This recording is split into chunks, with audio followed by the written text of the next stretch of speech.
Bonsoir tout le monde, ici Monsieur Cacahuète et aujourd'hui ce soir nous sommes samedi 29 mai 2021, il est déjà 23h17. Dans ce nouvel épisode de Parlons DVD, je vais vous parler d'un film que c'est pas une grande surprise si vous avez suivi les précédents épisodes.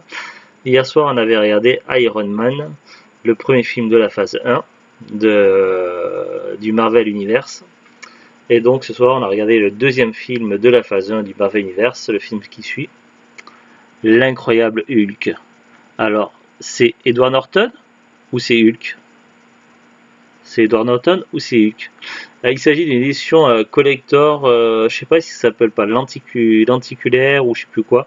C'est un terme que j'ai découvert ça il y a quelques années, qui est utilisé notamment beaucoup pour les éditions spéciales de jeux vidéo avec des images qui bougent comme ça.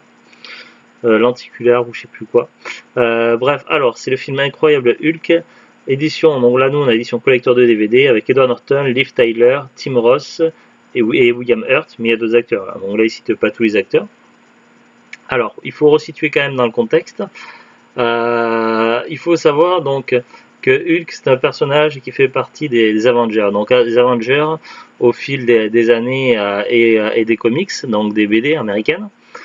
C'est pas toujours la même équipe. Pourquoi? Tout simplement parce que le temps passe, ils vieillissent, certains décèdent puisqu'ils ont un métier quand même qui est à haut risque, le métier de super-héros. Donc forcément, il se passe beaucoup de choses. Moi, je pense notamment aux X-Men, où il y a plusieurs équipes différentes d'X-Men, et à un moment donné, je sais plus dans quel BD, mais les X-Men que l'on connaît, les plus classiques, style Wolverine, Iceberg et les plus connus, se retrouvent piégés, bloqués dans une autre dimension, jusqu'à une période ad vitam aeternam. Et finalement, c'est des nouveaux X-Men qui sont formés, des beaucoup plus jeunes. Et parmi les seuls anciens qui restent, je crois qu'il n'y a plus que le Professeur X. Donc j'en ai lu quelques-unes de ces BD-là qui sont plus ou moins modernes par rapport aux plus classiques, mais je suis moins fan. Moi, je suis plus l'ancienne génération des X-Men. Bref, donc pour les Avengers, ça change aussi. Il y a des nouveaux Avengers qui arrivent, il y en a qui partent, il y en a qui décèdent. Mais Hulk, donc pour revenir, il fait partie des piliers. À la base, dans les tout premiers Avengers, donc il y avait de mémoire. Alors, je parle pas des films. Au niveau des films, donc évidemment, il y a Iron Man, Captain America, Hulk, Thor. Iron Man, Captain America, Hulk, Thor, Black Widow. Et puis je sais plus, celui qui tire des flèches. Voilà, l'un des super-héros peut-être des moins populaires des films Marvel récents. Bref, ça c'est la base pour les films, mais à la base c'est pas tout à fait ça le groupe de départ. Et pour situer l'origine, donc j'ai une de mes BD, alors j'ai pas fouillé dans toutes mes BD, mais dans mon autre pièce dans le salon, j'ai quelques BD dans ma collection personnelle de comics. Et dans l'une des BD, alors il faut savoir que des fois l'histoire, selon les dessinateurs et les époques, des fois l'histoire varie un petit peu, il y a quelques versions différentes. Mais moi dans la version que j'ai, en fait, de mémoire, ça fait longtemps que j'ai pas lu, mais voilà, lors d'une mission, donc Hulk sauve des gens d'un problème, tout ça, mais évidemment il est toujours considéré comme un monstre, il est pourchassé par l'armée, tout ça. Euh, et, euh, et du coup, donc il y a plusieurs super-héros qui trouvent que c'est complètement injuste et que c'est pas normal ce qui se passe, tout ça, et que eux aussi ont vécu des moments difficiles et que du coup le plus simple ça serait de se regrouper ensemble pour être plus fort et être reconnu de manière officielle. Et c'est comme ça que le groupe des Vengeurs est créé. Et donc parmi les membres fondateurs, donc c'est aussi en pensant à Hulk pour aider Hulk, il y a évidemment Thor, Iron Man, Captain America et il me semble aussi qu'il y a Hank Pym, mais le premier, pas celui de film récent, mais le premier de tout ancien. Enfin, je sais plus. Donc voilà, donc Hulk c'est un personnage quand même très important qui fait partie de la base des Avengers et qui a un lourd passé et une histoire très très riche. Après, malheureusement, je ne connais pas beaucoup ce personnage-là. Moi, je lisais plus les Spider-Man, les X-Men et les 4 Fantastiques et un petit peu les Avengers. Donc, je connaissais un petit peu Hulk parce qu'il avait fait beaucoup de crossovers avec d'autres super-héros. Mais voilà, son histoire personnelle, je la connais pas tellement. Donc, ils ont fait des intégrales. Il y a plusieurs séries. Donc, il y a la série Hulk, il y a la série Incroyable Hulk. Et donc ils ont créé ce film donc pour le rattacher au Marvel Universe. Mais à la base, il était, si je ne me trompe pas, il devait servir de suite au précédent film qui a eu quand même pas mal d'années d'écart, mais il devait faire suite à ce film-là. Donc je vous ai parlé il n'y a pas très longtemps, puisqu'on l'a vu il n'y a pas très longtemps avec Zulut. Et celui-là, l'acteur n'était pas le même, c'était Eric Bana ouais, Eric Bana. Le souci, c'est que finalement, après, ils ont décidé de repartir sur un reboot. Néanmoins, donc, il y a quand même des racines communes entre ce film-là et celui-ci. Et d'ailleurs, on peut du coup faire lien entre les deux films, puisqu'ils ont eu la bonne idée de ne pas repartir dès le début complètement, mais de partir à un stade assez avancé lorsque Hulk, Dr Bruce Banner, lorsqu'il fuit l'armée et qu'il s'est caché donc dans les favelas en Amérique du Sud. Et il se trouve que à la fin de ce film-là, après l'affrontement contre son père qui était devenu un monstre assez étrange, qui avait capacité de prendre les apparences de ce qu'il absorbait. D'ailleurs, je crois qu'il se fait appeler l'homme absorbant. Donc après avoir vaincu son père et à la fin de ce film-là, il fuit l'armée. Il décide de couper contact avec sa copine qui est la fille du général. Et on le voit donc dans les favelas en train d'être un genre de médecin humanitaire qui aide les gens pauvres. Voilà comment se termine ce film-là. Ce film-là commence au même endroit, donc il est dans les favelas, sauf qu'il n'est plus médecin, donc il a peut-être fait ça temporairement. Il est ouvrier dans une usine de soda, donc plutôt du côté du Brésil. Et d'ailleurs, donc parmi les premières minutes du film, les dialogues que l'on voit, donc qui sont évidemment donc nous vu le film en VF, mais durant les passages où ça se passait là-bas, c'était en VOSTFR, c'était sous-titré normal pour que ce soit plus crédible. Mais donc du coup voilà, dans les premiers instants, on voit quand même qu'il a l'habitude de bouger, qu'il fait en sorte de ne pas accepter les contrats à longue durée, tout ça. Donc il a peut-être été réellement médecin temporairement et puis après il est devenu ouvrier. Donc pour sa sécurité, il a l'air quand même de pas mal bouger, de choisir des endroits quand même assez éloignés de la civilisation américaine de façon à ne pas trop attirer l'attention. Et donc il essaie de gagner un petit peu d'argent pour survivre et également pour pouvoir parfaire ses recherches. Et il a un contact qui ne l'a jamais vu, mais qui communique par ordinateur, qui se fait appeler Mr. Blue. Et lui, il se fait appeler Mr. Green.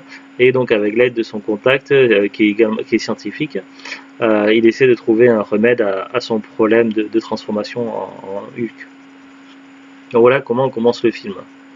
Donc du coup voilà, c'est vrai que je vous ai pas encore lu le résumé du film, mais c'est simplement pour même s'il s'agit d'un reboot, ça fait quand même un raccord donc avec le précédent film, donc c'est vraiment très très intéressant.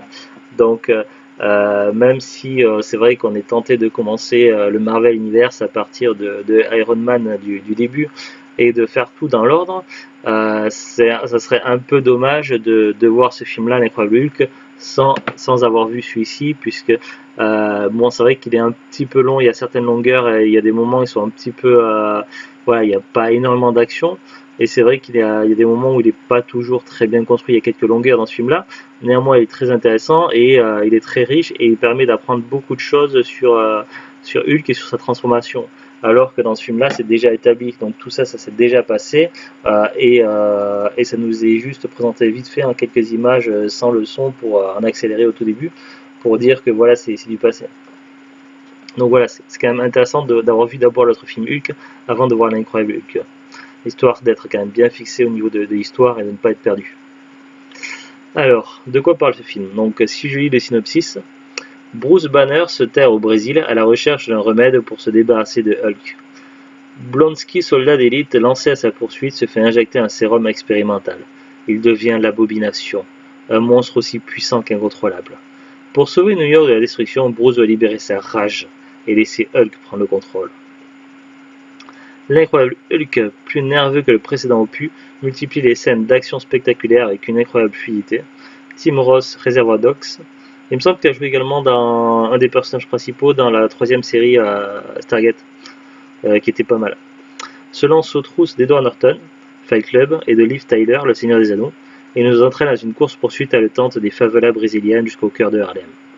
Louis Leterrier, Danny the Dog, livre un hommage musclé au comique et nous offre un affrontement final titanesque entre Hulk et l'Abomination. Donc il y a 2 DVD, le film plus bonus et le deuxième disque, les suppléments.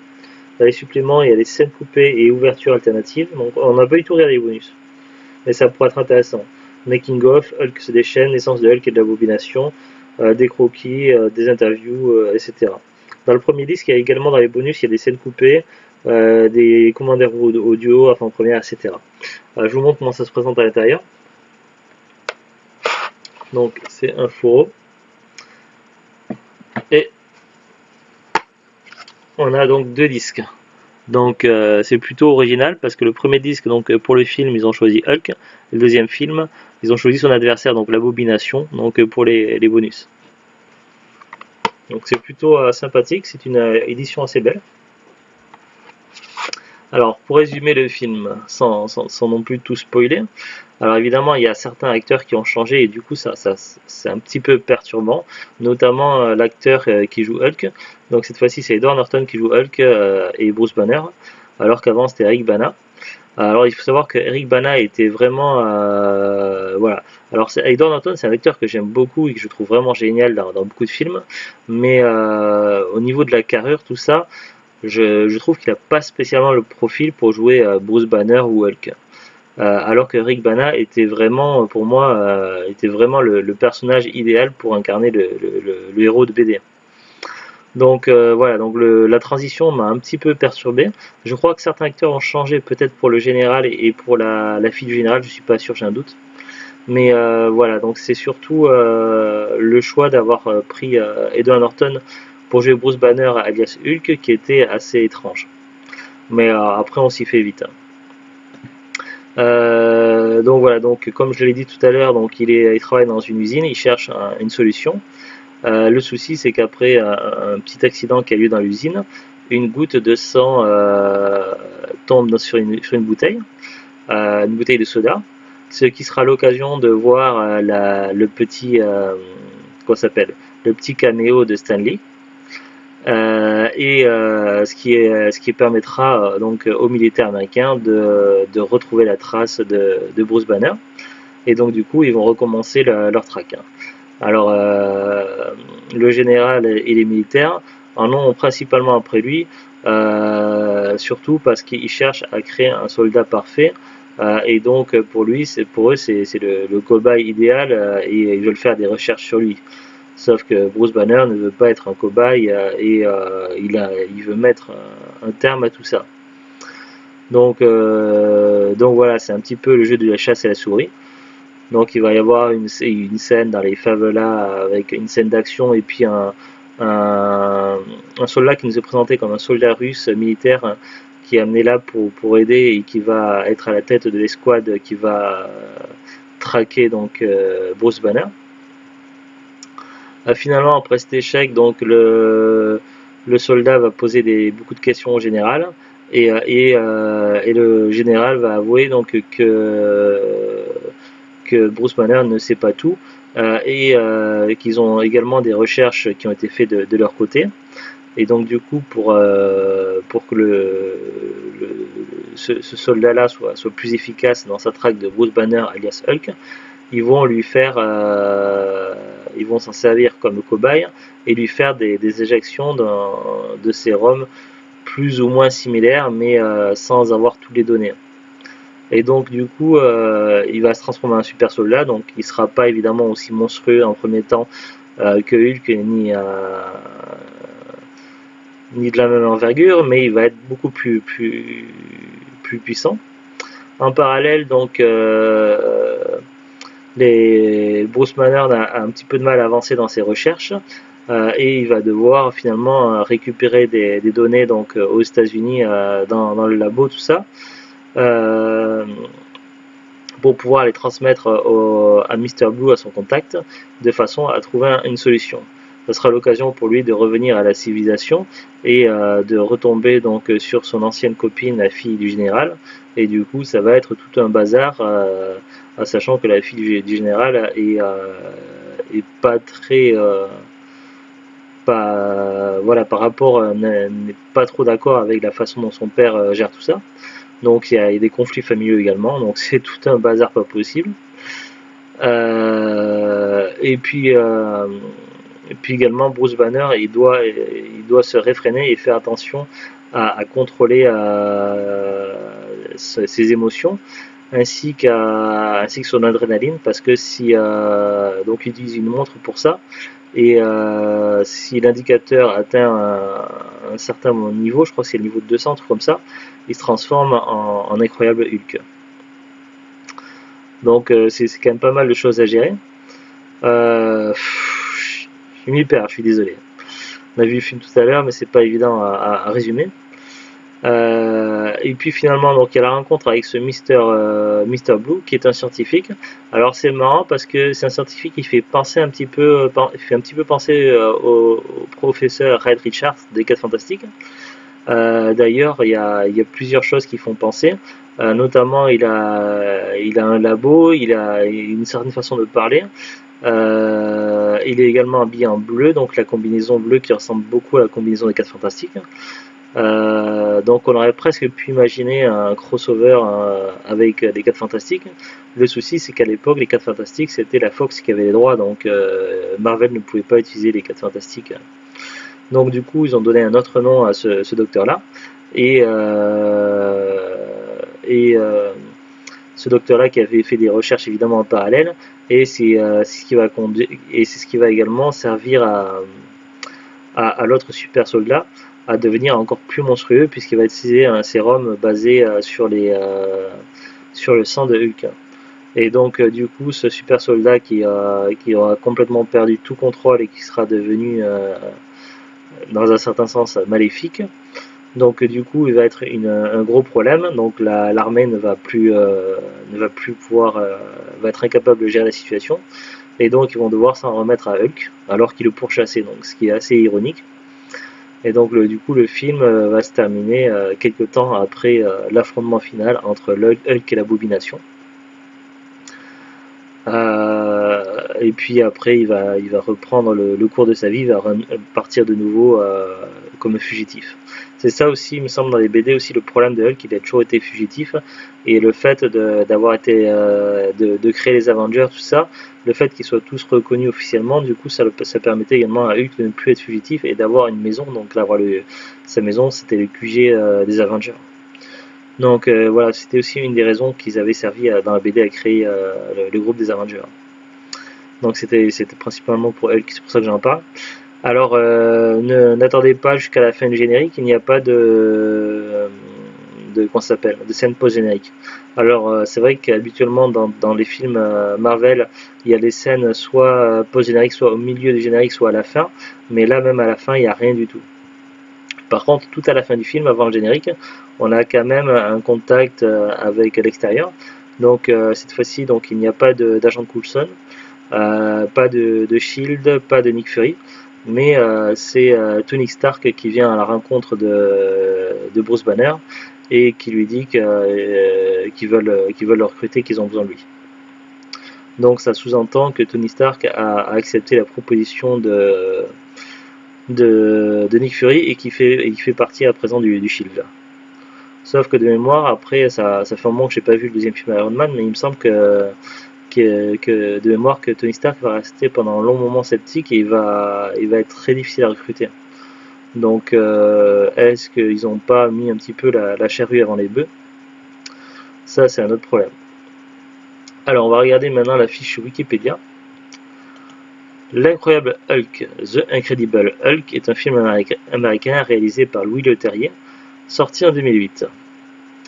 Il est basé sur un scénario de Zak Penn auquel a aussi collaboré Edward Norton, d'après les personnages créés par Stan Lee et Jack Kirby. C'est le deuxième film de l'univers cinématographique Marvel de sa phase 1. Il s'agit d'un reboot par rapport au film Hulk d'Ang Lee. Oui, c'est un film de reboot, mais en même temps c'est une suite parce que ça se passe chronologiquement après. Et ça fait raccord quand même au niveau de la fin et du début. Sorti en 2003, même s'il peut être aussi considéré comme une suite. Ouais, c'est quand même assez ambigu. En effet, le film d'Ang Lee décrit la jeunesse du personnage, tandis que l'incroyable Hulk présente sa lutte contre lui-même. En outre, Hulk se termine sur une fuite en Amérique du Sud, et c'est sur ce même continent qu'on retrouve le personnage au début de l'incroyable Hulk. C'est quand même assez... Bon, après, le synopsis raconte tout, donc je ne vais pas le lire. Fiche technique, l'incroyable Hulk. Date de sortie, États-Unis-Canada le 13 juin 2008, France le 23 juillet 2008. Classification PEGI 3 aux États-Unis. En France, déconseillé moins 10 ans. Oh, j'ai rien vu de particulièrement gênant ou choquant dans le film, franchement, non. Pour moi, il pourrait presque être classé tout public, il n'y a pas de souci. Distribution casting, donc Edward Norton pour Bruce Banner Hulk, Liv Tyler pour Elizabeth Betty Ross, Tim Ross pour Emil Blonsky l'Abomination, William Hurt pour le général Thaddeus Ross, Tim Black Nelson pour Samuel Stern, Ty Burrell pour Leonard Doc Samson, Christina Cabot pour Major Kathleen Katzpah, Peter Mensa pour le général Joe Greller, Paul Soles pour Stanley, Deborah Nachin-Mento pour Martina, Lou Ferrigno pour la voix de Hulk en VO et l'agent de sécurité de l'université où travaille Betty, Stanley pour... bon, ça j'en ai déjà parlé, donc c'est pour le caméo. Rickson Gracie, donc le professeur de sport de Banner, c'est aussi un caméo apparemment. Joris Jarsky, donc un soldat. Et Robert Downey Jr., donc Tony Stark. Donc, jeunesse et développement. Après une première adaptation au cinéma réalisée par Ang Lee et sortie en 2003 avec Eric Bana dans le rôle du Dr Banner, Marvel Studios s'est réapproprié les droits du personnage en vue de produire une nouvelle adaptation. Le scénariste Zak Penn a été sollicité pour travailler sur une suite plus proche du comics originel et de la série télévisée. Edward Norton accepte de tenir le rôle de titre à condition de pouvoir réécrire à sa guise le scénario. Le script original est ainsi largement retravaillé, et des scènes de flashback sont ajoutées pour expliquer les origines du monstre vert, faisant ainsi abstraction du premier film. Donc ce serait de la faute à Edward Norton alors. Norton expliqua ultérieurement que ses intentions originelles étaient de faire deux films plutôt sombres et sérieux dans la veine de la trilogie de Dark Knight, en exploitant le fait que Hulk représente selon lui le mythe prométhéen. Samuel Stern, joué par Tim Black Nelson, a été ajouté au scénario afin qu'il devienne un ennemi de Hulk dans une éventuelle suite. Il incarnait alors le leader lorsque Blonsky se transforme en abomination et endommage le laboratoire de Samuel Stern. Le sang de Banner coule sur le crâne blessé de Stern, sa tête commence à grossir puis on le voit esquisser un large sourire. Oui, je me suis posé la question. Effectivement, le scientifique, alias Mr. Blue, qui aide au début Bruce Banner et qui après finalement il se retrouve obligé donc d'aider le méchant.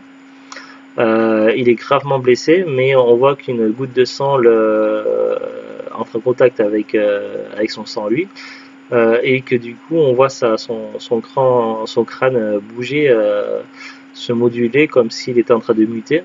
Donc on pouvait imaginer un futur ennemi, mais pour un film qui aurait pu se faire mais qui n'a pas été fait. Tournage, donc elle parle de tournage, bon je vais pas non plus tout lire, bande originale, avec critique.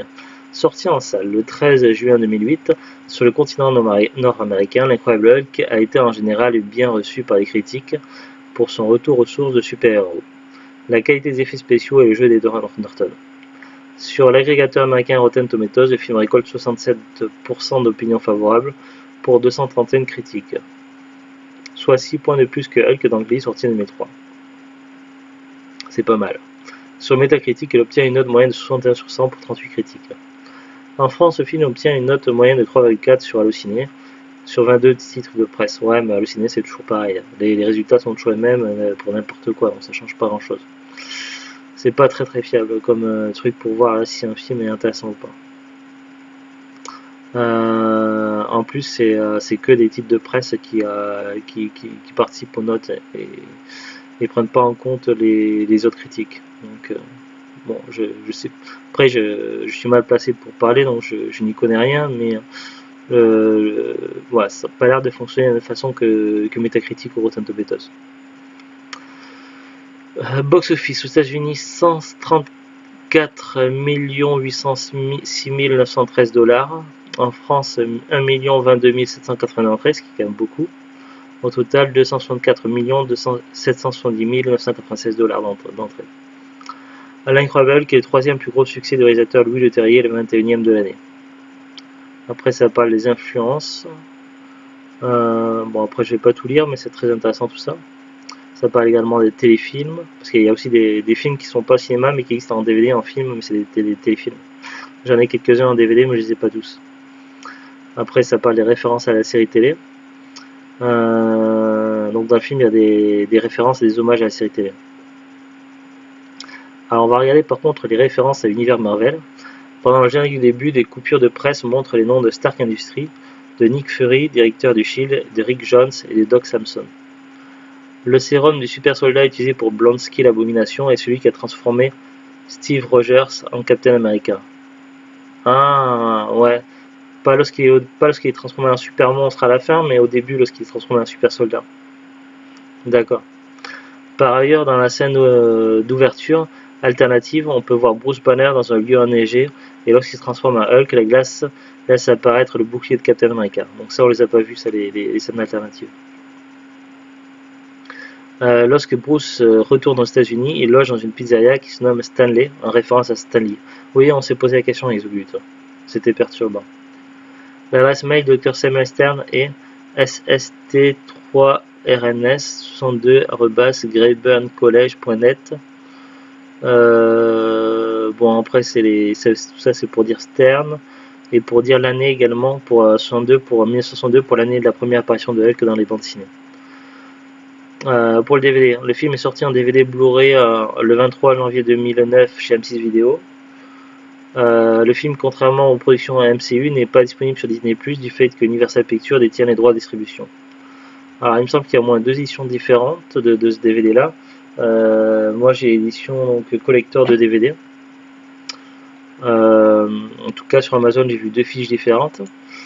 L'édition collector de DVD n'est plus trop disponible en commerce, à moins que certains magasins aient encore en stock. Moi, je l'ai eu par hasard sur un coup de bol à... Je suis même plus sur la caméra, excusez-moi. Je l'ai eu sur un coup de bol à Nos, donc je sais plus combien je l'ai payé. C'était il y a 2 ans, peut-être 3. J'ai dû le payer certainement dans les 1 €, donc c'est le prix habituel pour les films américains. Par contre, dès que c'est film français, en général, c'est plus dans les 2,99 à Nos. Donc voilà, c'est un prix vraiment très très correct. Ça va être difficile de trouver des prix aussi compétitifs que les prix Noz. J'ai regardé sur Amazon, donc l'édition standard est toujours expédiée vendue par Amazon, donc ils l'ont toujours en stock à partir de 10 €. C'est un prix correct, mais pour le film commence à dater, ils auraient pu faire une meilleure promo, baisser un petit peu le prix. Après, il y a plein d'autres sites, j'ai pas regardé. Il y a Le Bon Coin, il y a Vinted, il y a eBay, il y a la Fnac, Rakuten, je sais plus si je l'ai cité. Bref, voilà, il y a plein de sites, donc il y a peut-être moyen d'avoir moins cher en occasion ou en neuf.